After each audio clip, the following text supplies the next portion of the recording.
That's crazy. Definitely gonna have to get me some crystal bugs going on.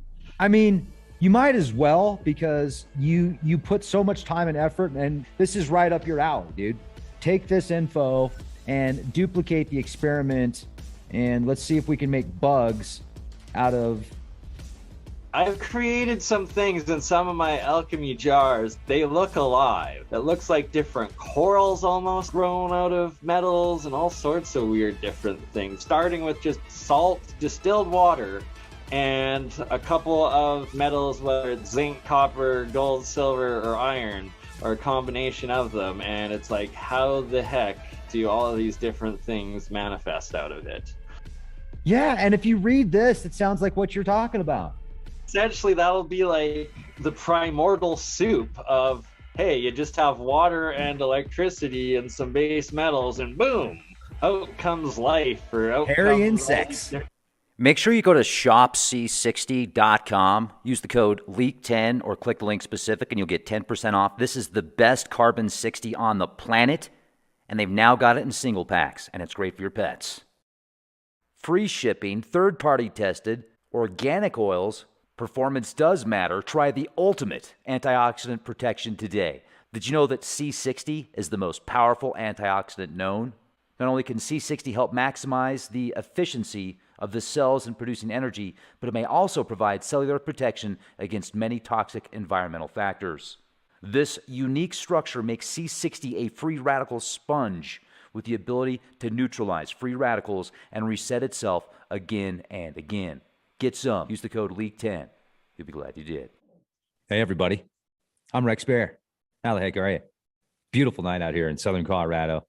And we have a wonderful guest with us, a regular, but far from regular, Mr. BurnEye, the Mad Alchemist. He's really happy. And check out BurnEye, the science guy, on YouTube. What are your latest YouTube channels, BurnEye? Okay, so I actually YouTube restored my second account, so I have Crypto Alchemist back, which is pretty awesome. Hopefully, one day I'll get Bernard Conkin, my original, back. So I've got Crypto Alchemist back as the main channel. I'm up to 3,000 subs on there, so thank you, everybody. And then the second channel is BurnEye, Mine's Third Eye, Science Guy, and almost at 1,000 now on that one. Still going, but I think I'm close to 800 on it, so doing all right. But if those want to go over and give me a like and subscribe, it is appreciated. Aha, there we go. That's Crypto Alchemist. Ooh, you can see I'm already subscribed, and I already hit the bell for all notifications, and that's what I would recommend people do. Science of Sound is something we're going to be talking about today. You said you were wanting to get on that, and it's a series I've been working on now. The last one I did was about a month ago, episode 420, 4.20, and it was on the solfeggio frequencies and highlights of all the other episodes. And then the first one that I'm going to do with you, Rex, as well as we'll have the alien scientist on and autodidactic, and we'll try to make it live on all of them. So we'll have over 1 million subscribers across the board watching it. But we'll make that one episode 4.32 for the Schumann Resonance. And you do a lot of research into the Schumann Resonance. Do you want to talk about a little bit of it right now, just to give some reference and preface of your knowledge of what the Schumann is? So the Schumann Resonance is kind of like, metaphorically speaking, you could say it's the heartbeat of the earth. It is connected to electrical energies, and a lot of people think that it's connected to the lightning storms around the world. And I would say there's definitely some connections there, but it's been acting wild for the past few years. I mean, there's been some extreme spikes, and if there are those types of spikes with a heartbeat, you know, it might cause a heart attack. So in that sense, I don't know if we could use it as a term of the heartbeat of the earth, but I really think that that's what it is. That's what I know, the little that I know. So that's fascinating. That's why we have to figure out what this science of sound really is and what the different frequencies are and what they mean.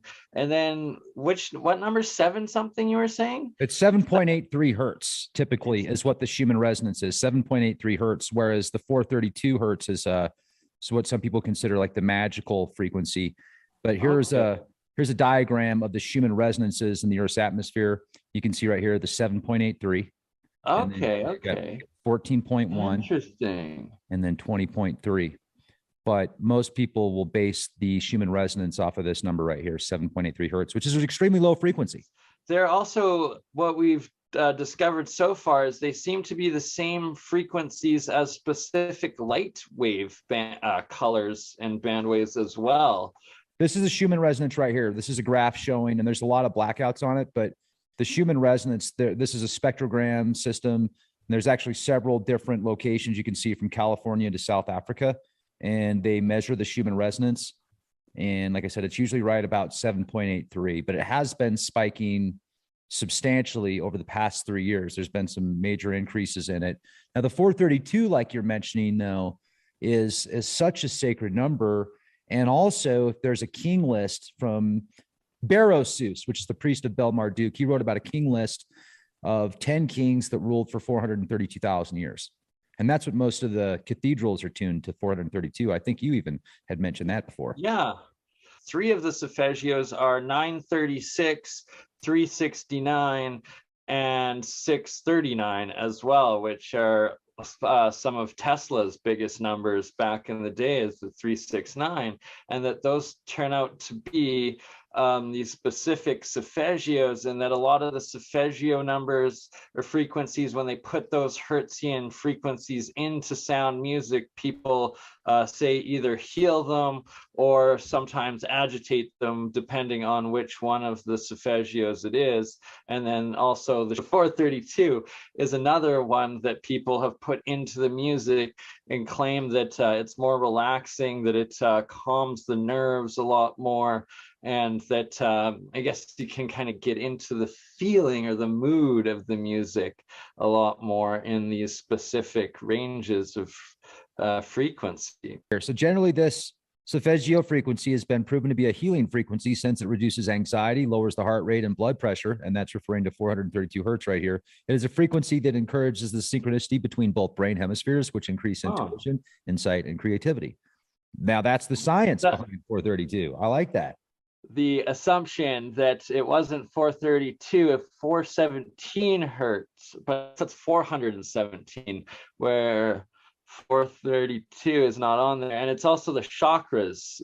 Apparently, the solfeggio frequencies are also the same chakra frequencies. And I've asked a few people, and they're telling me that these specific frequencies, which are also the chakra frequencies, are the same wavelengths as the corresponding colors to the chakras, but the color of wavelength itself, which is very, very interesting, and could be why some people see different colors when listening to music and sounds, is if you're putting in that same frequency that is a color wavelength, that your brain would then interpret it as such.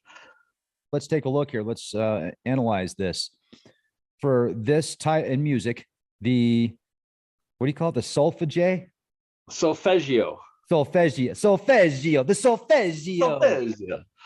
Also called solfa or solfa, solfeo, among many names, is a music education method used to teach oral skills, pitch, and sight reading of Western music. So it's a form of solemnization, a distinct syllable to each note of a musical scale. Various forms are in use and have been used throughout the world. So the solfeggio is the most common convention in countries of Western culture. It's a method used to teach oral skills, pitch, and sight reading. Solfeggio. The English. It sounds like a pasta. It does. So delicious. The general term, psalmization, referring to any system of denoting pitches of a musical scale by syllables, including those used in India and Japan, as well as solfeggi, come from French Solemnization from the Latin. Wow. Syllables, sol and me. The verb to solfe means to sing a passage. Huh. So it doesn't look like it's a specific frequency. It's a way to tell pitches. And then what you were showing us there, the numbers you were showing us are actually the frequency of that sound, of that chakra, of that vibrational chakra. That's what we were looking at. Okay. That makes sense. Yeah, right. And then so that now it's like we're connecting sound, pitch, and these specific frequencies. And the next step I'm going to have to look deeper into is the color wavelengths of light, and that if there's these corresponding same numbers in specific colors as there are in these magical sound tones that so many claim to heal and are the measurement, I guess, and scale of how we syllableize and say our words. Yeah, and be careful what you say. Be careful what you think, because every time you think or you say something, you're creating a frequency which creates a vibrational energy, and sematics, which are syllables or symbols created from sound. So you think something positive, you're creating positive symbols, positive sounds, positive vibration. You think negative, you do the opposite.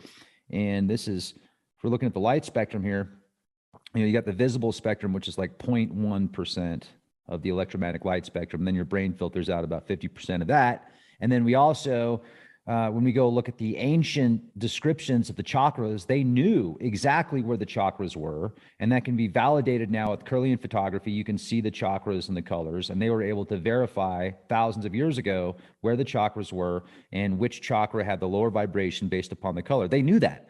And now we can verify it with science. So did they have science that got lost at one point? I believe so. And then they passed this information on through metaphors and stories and scriptures and prophecies and, cuneiform tablets and all sorts of other secret societies and mystery schools. And now we can go back and we can say, okay, they knew what we are rediscovering now.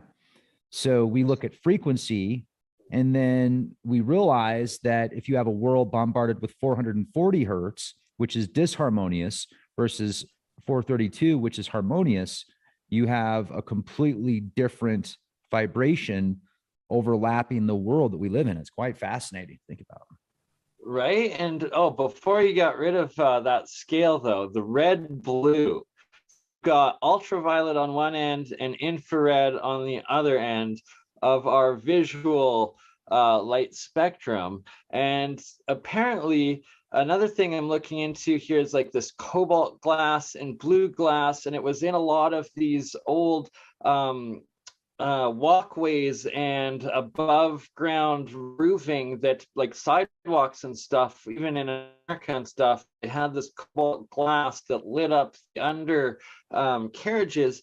But my friend Mike, who I've introduced you to a few times with Faraday research, he's got some of them, and he's using them now to be able to visualize and record and monitor orgone energy, which is essentially a type of static electricity, but also says that its aura energy is this orgone energy, and that our aura is actually visible under this UV light, the blue light, the lower spectrum, compared to the infrared light that we've all heard the rumors of, the infrared goggles where the military saw demons and all of that. So it's like, is the aura on the UV and the demons on the infrared?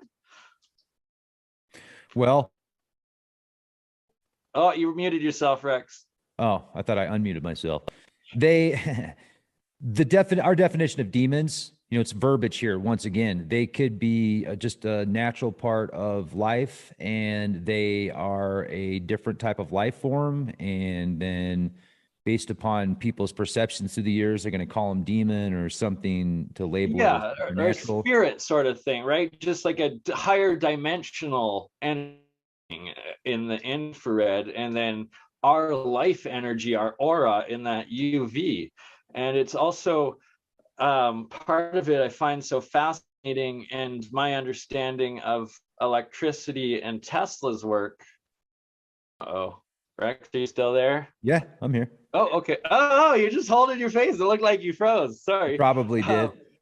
But there's the UV, the ultraviolets, and that's cold electricity, and that it seems like this cold electricity is what Tesla was working with, and how they're able to get free electricity by using cold electricity, where currently all of our circuits, all of our technology is run off of this infrared high hot electricity, and that's why you get the resistance, and then it starts putting out heat. But on the spectrum of energy, it's exponentially more dense and huge than the little UV cold electricity, so that you're having to generate and then broadcast this much denser, huge energy wave of electricity going through, where if we were all operating on this cooler UV bandwidth of electricity, that you're not have to burn as much, you're not going to have to generate as much of the energy to pump through the electrical grid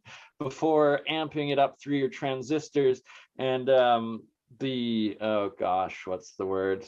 It'll come back to me, but the different coils and stuff within the electrical systems, the big boxes outside of your electrical substation. Transformers. Whatever. Transformer, there we go. The Transformers, transforming it up, step up eye. and step down transformers. That's exactly what they are, the transforming it. And that if we run it on that cold UV blue cold electricity, and then when it gets to the spot that you're using it, step it up to the hot IR infrared bandwidth, that we'd get a lot more out of it. And that's why, like, for instance, LED lights pretty much use zero electricity at all, is that they're actually on this colder electricity wavelength, as opposed to the incandescent bulbs, where you're getting so much energy loss from the heat loss of it, the resistance of it coming out. Yeah, I know very little about that. That's interesting. How are the alchemy experiments working out? Very good. So here we got, this one is monoatomic silver, zinc, and gold combination together. And I only ever drink the water off the top, never ever consuming the bottom stuff. But who knows? That might be how you turn blue and into a demigod, but I'm not going to go there this far. But drinking the colloidal water, I'm currently here, not in my lab, I'm at my girlfriend's place. I have to stay here the last 2 weeks because both of my parents came down with as for other alchemy experiments, in my yard, in my backyard experiment lab, I've connected a couple of saltwater jars together with different anodes and cathodes, and it's been bubbling, producing electricity for about 2 weeks now. So I'm going to measure the currents and come up with the voltage through it, but there's nothing connected to it, no outside power source, and that I've been starting to generate electricity just from having this monoatomic matter in the bottom of it, and then connecting a couple of cathodes to each other. And so I'm working on creating saltwater batteries that potentially, if once I get the measurements right and do a couple scale models of it, that essentially when you connect them in series, there's, even if the initial reaction is putting out like a half a volt, even if it's sustained for 2 weeks, and then you connect 12 of these systems together in series, that's 6 volts. You connect 24 of them together in series, that's 12 volts. That just out of simple metals and salt water, potentially creating a battery that lasts 2 weeks with 12 volts charge out of it, and could be something huge, right? And then in my garden over the year, using this water on a couple of the plants, I had a lettuce plant grow 5 feet tall. Like the lettuce ourselves, my dad kept picking off and like making salads out of, but I have pictures of this plant and it's almost as tall as the sunflowers.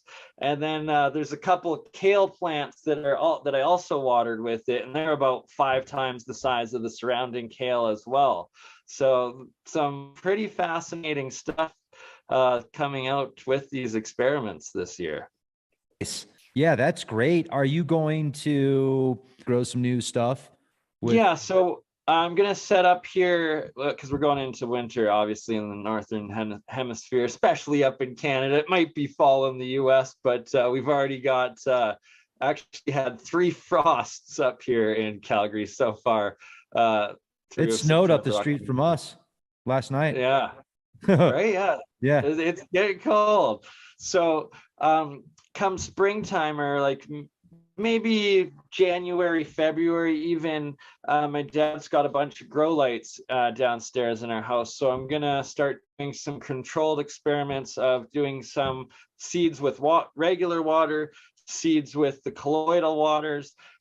And then I'm also going to do seeds with regular water that's been microwaved. And I'm also going to do seeds with the diatomic water, where this is the monoatomic, the white.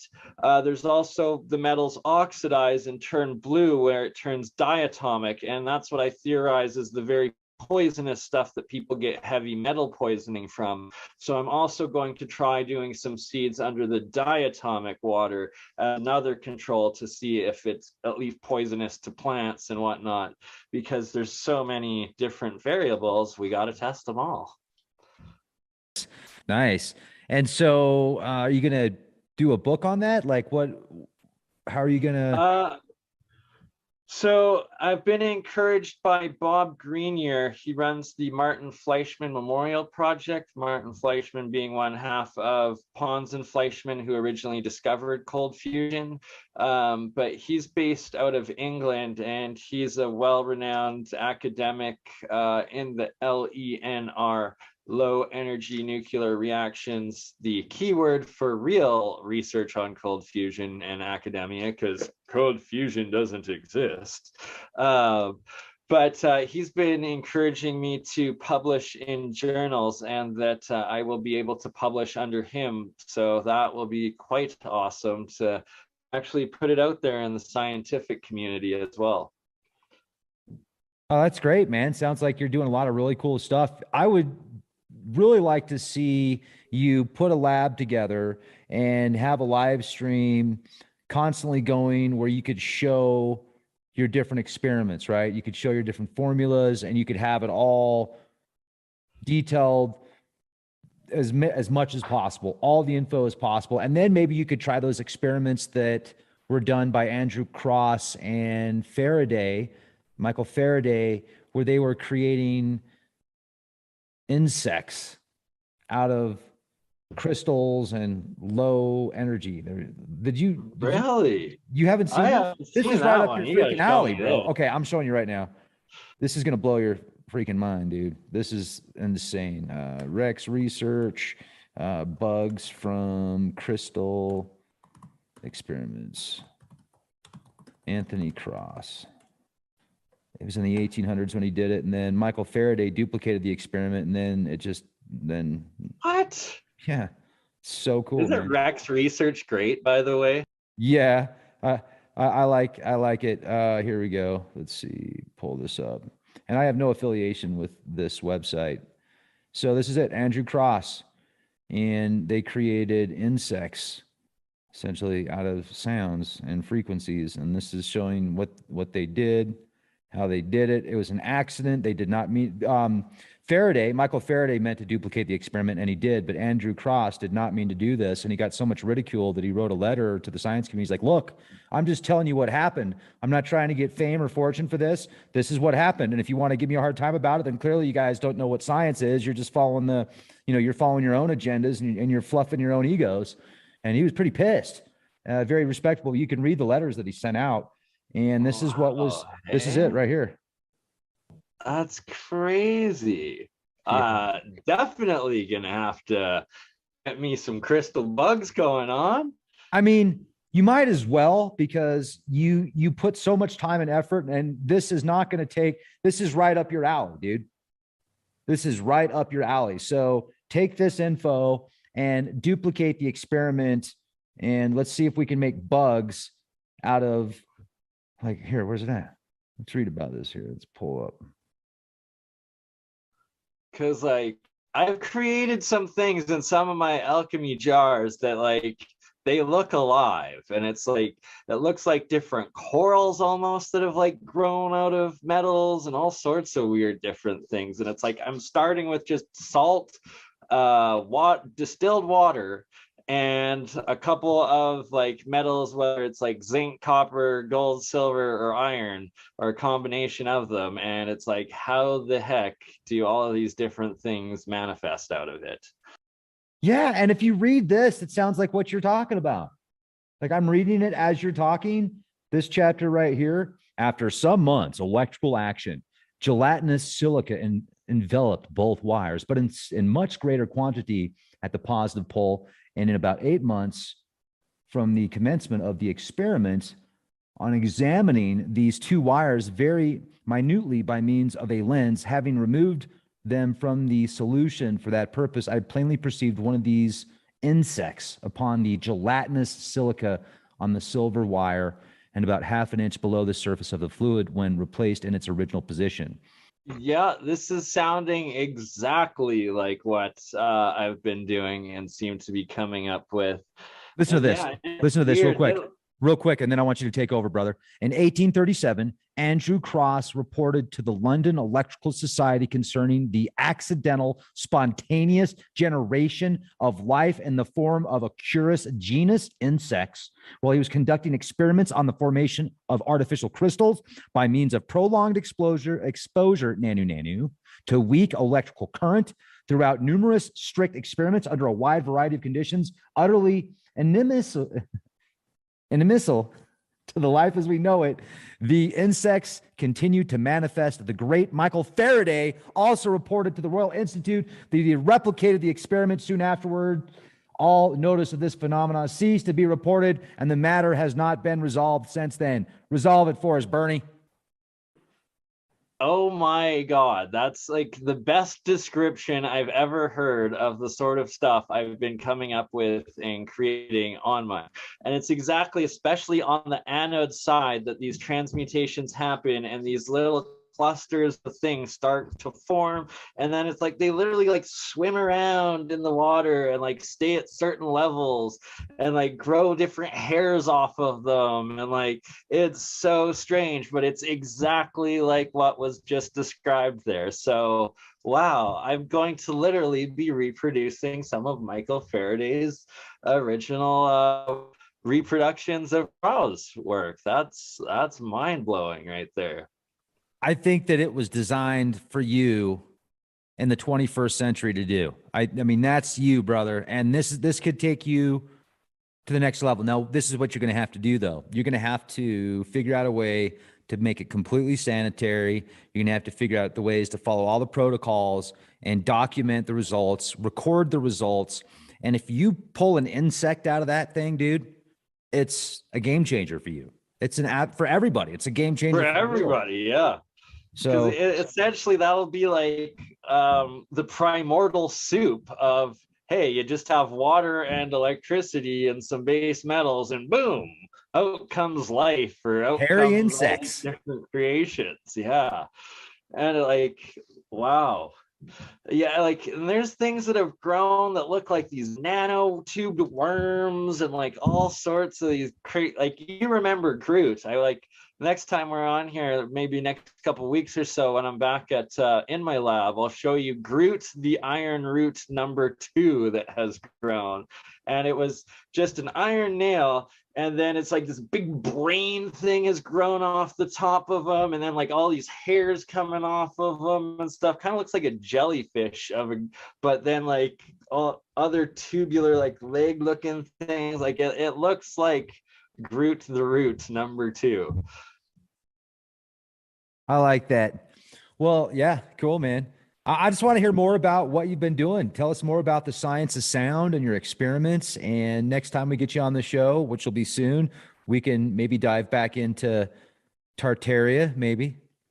Maybe, indeed. So I think it's fascinating, but I just, we talked off air and I don't need to bring that up here, but yeah, man, I think it's fascinating. I'll briefly mention one part of it that real discoveries we've been making is around the Azov. Well, actually, so it's the other side of the Azov Sea. It's off the Black Sea where the Dnieper River meets the Black Sea, so right in the area of contention of the conflict right now.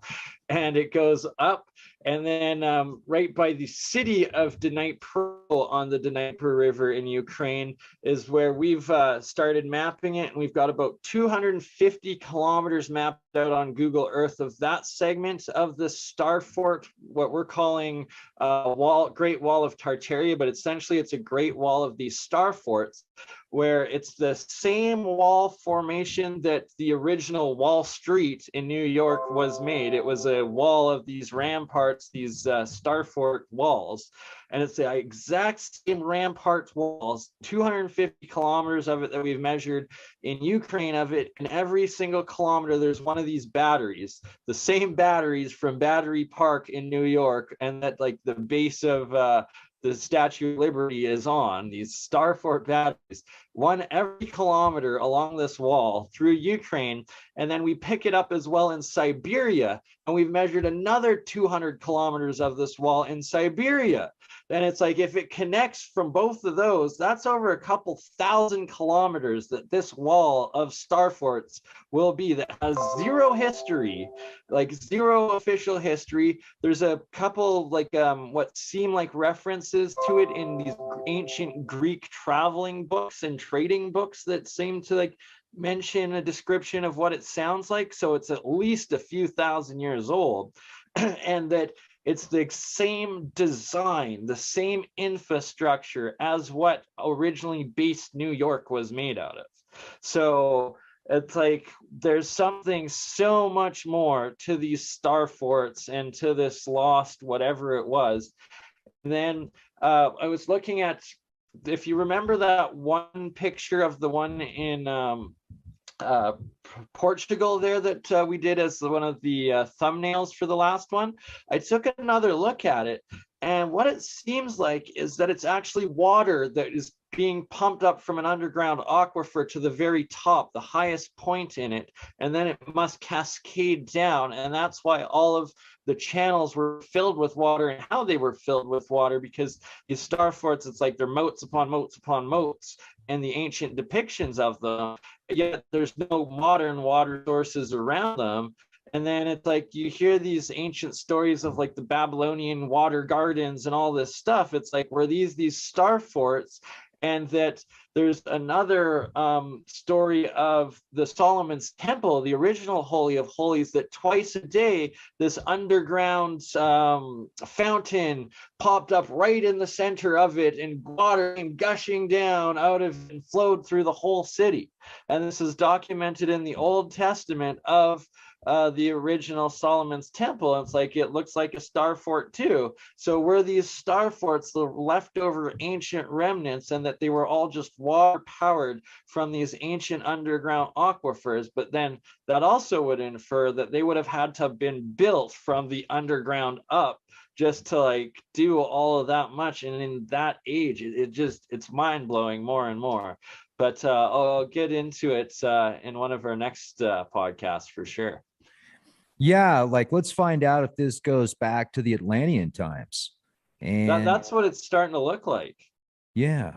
Yeah. And then just built over, and then the Knights Templar can get credit on some of these that they might or might not had, a part in building, but maybe they've been retrofitted and these secrets have been passed on to them, is what I think. I think the secrets have been passed on to them. Some of the secrets of the buildings and the builders, that would make more sense, especially if you can take it back. But I just don't know enough about it. And I think that it's incredible. And I would like to see more about that. So let's definitely do a follow-up on that. For sure. For sure. Okay. And then a little bit more of the science stuff I've been doing. I've started a series called Year of the Coil, and I've been bringing together a whole bunch of backyard scientists that have been making these anti-gravity hover coils and free energy coils and stuff like that. So I'll just play a little clip here.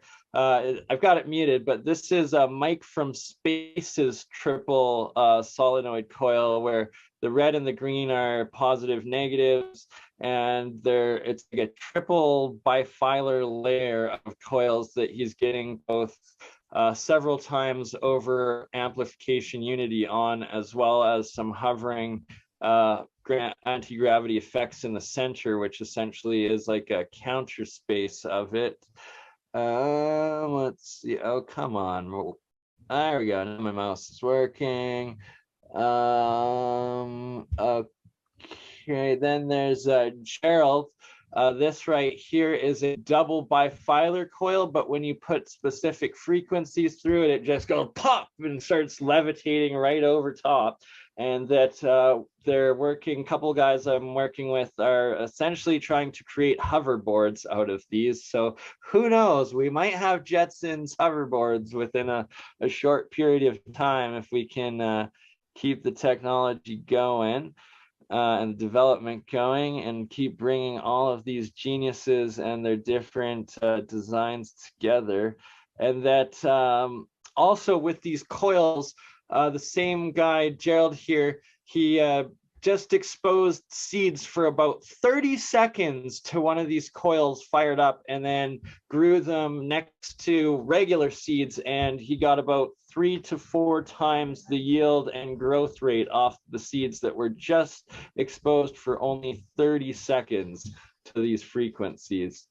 Here's a few other different types of the coils that he's got. There's a star coil, a rodent, couple of types of rodent coils, the different bifilar coils, and that all of these coils, these toroids, that what people don't, if you don't know, is that when you have a copper in a spiral, it creates a magnetic field when you put electrical current through it. So then when you have like these triple different coils going and whatnot, you're starting to get what David Soretta likes referring to as the field within the field within the field, or the bubble within the bubble within the bubble. And that when you get that gyroscopic 3 fields within each other, that now you're finally starting to break the boundaries of our 3rd dimensional realm and into the higher dimensional energetic realms of counter space and however many dimensions our universe folds up to in itself. And yeah, so that's one of the series that we're doing. And then let's see what else highlights I've got for you. Oh yeah, some more of the science of sound itself that we will all be a part of on the next one. But that I've got like Michael Boyd, who you've met, we did an episode with. He sent me a few of these acoustic levitators that you can buy off of Amazon for very cheap. But also my friend, another YouTube channel, Join the Technicians, Jeremiah, up in this top left corner, there we go. He built his own little acoustic levitator just while we were on the show in Science of Sound episode 4 here. And there he's putting a laser reflecting off of the aluminum that is levitating there. So we can have a few of them back for our episode 432. Okay, so one last thing I will share with you here before we run out of time is... We will never run out of time, Bernie. We will always have time, my friend. But to finish this podcast, we will... Oops. Oh, God. His name is Bernie. He's a legend, and he has a dog behind him, and he's in the bathroom of his girlfriend's house right now. Hold on, show you. We're going to get 1 million views. Cute puppy videos. Right? It's all about the cute puppy videos. I can't. There we go. All right. I can... T2, are you finding your toy? The Medicine Hat Badland Guardians. So I'm going to be doing a trip out here in the next week to 2 weeks tops. We measured this on Google Earth, and the face itself is about 300 meters in size, and it's about 1 kilometer from the chin of one to the eyebrow of the Olmec up top.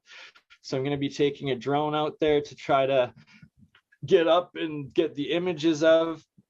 But then more importantly, what I'm going to be looking for is these the geoglyph sites here, and verifying Fairham's lines, these geoglyphs that he claims to measure out and put the angles of, that then map out to all of the other sacred sites in the world, thus verifying that this isn't pareidolia and that it's actually extremely advanced, ancient, lost high technology in construction, and that it's supposedly lines of megalithic stones where he takes the length of it and the degree angle of it from northeast, southwest, and then plots them out.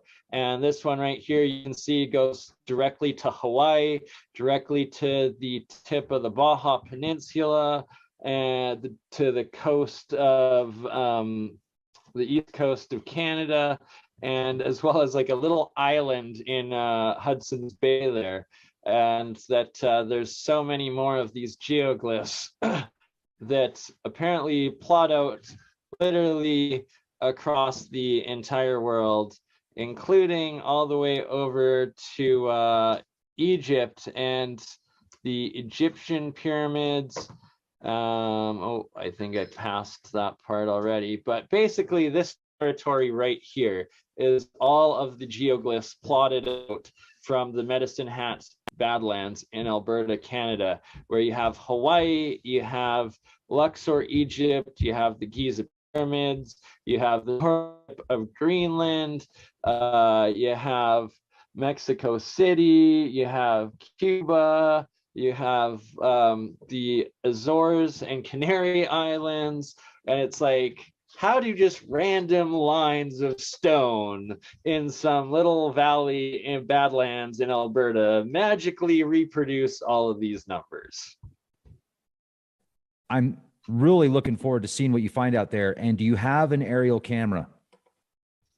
Yeah, I've got a drone camera, or like a DJ Mini 2, I think. You got the Mini 2? Okay, yeah. That'll work. Yeah, that's got a 2.4 camera, I think, or a 4K. So you should be able to get it off the ground high enough as well. And now this is something that I am super intrigued, because these geoglyphs, I found some off the 33-degree parallel in California, the Blythe Geoglyphs, and that area is very similar to Peru and Inca. And there's an abandoned town close to this area of Blythe that's called Inca. Which is really weird. It's an abandoned town, and it's got all the same characteristics of the Nazca lines. And I think that it was a part of a global network where they used these were almost like markers, where not necessarily from space, but from high altitude, they had flying craft, and they were using like the geomagnetic, something with the magnetics of the ley earth. Lines essentially probably were a part of it. Yeah, absolutely. The ley lines, like some energies from these ley lines, kind of like a bird. Don't birds use geomagnetic for their directional stuff or something like that? Let me see. Birds use geomagnetics for travel. Birds can see the Earth's magnetic field. Birds use Earth's magnetic field as sort of a heads-up display to help fly. And so if there are these magnetic fields off of these ley lines, and our ancestors, the ancients, actually had a way to power their craft with these ley lines, and they were building their cities off these ley lines. And these are markers. Like imagine being in a plane a few thousand years ago or 1,000 years ago that's flying off of these geomagnetic or just the Earth's magnetic fields, and you can, oh, there it is. There it is. Let's go say hi to Bob. Bob's down there by that one. I just see there's more to the story than like the ancients magically, or it was aliens. Aliens came down and they're like, right? I don't know what they put in this coffee, bro. Woohoo! C60. Dude, C60 gummies. Are you serious? C60 freaking gummies, dude. Gummies with carbon 60. And then I got single packs of C60, and this stuff's an MCT coconut oil. And I got it from shopc60.com, and I used the code LEAK10 and I got 10% off. You can too. That's amazing. I'm going to have to try, because it's like, look at the energy that you have. It sells itself, really. Brought to you in part by. The C60. Speaking of Ken Schwartz, I need to get a hold of him too. I think I have his email. I think he gave it to me. But he does a lot of the cold fusion LENR stuff too. And now I have my own monthly segment in the APEC conferences, the American Anti-Gravity Propulsion Engineering Conference. I have my own 1 hour LENR cold fusion segment, and he would be an awesome guest to have on and talk about all of his cold fusion work over the years.